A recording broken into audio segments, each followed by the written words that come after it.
ನಮ್ಮೂರಾಗ ಸ್ಯಾಗ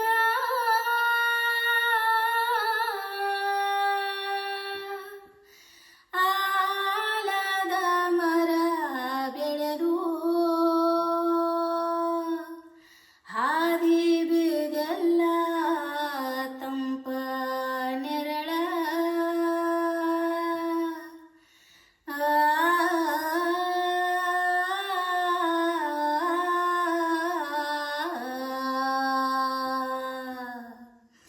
ರೆಂಬಿ ಕೊಂಬಿಯ ಮ್ಯಾಲ ಗೂಡ ಕಟ್ಟಿದವ ಹಕ್ಕಿ ಬಲಿತ ಹಕ್ಕಿ ಗೂಡಿನಾಗ ಮಲಗ್ಯವ ಮರಿ ಹಕ್ಕಿ ದೂರ ದೇಶದ ವಲಸಿಗ ಹಕ್ಕಿಗೂ ಐತ್ರಿ ಜಾಗ ಒಳಗ ಬನ್ನಿರಿ ನೀವು ನಮ್ಮ ಬಳಗ ಮರದ ಎಳಿನೆರಡು ಮನೆಯ ಗ್ವಾಡಿ ಮ್ಯಾಲ ಆಡತಾವ ಆಟ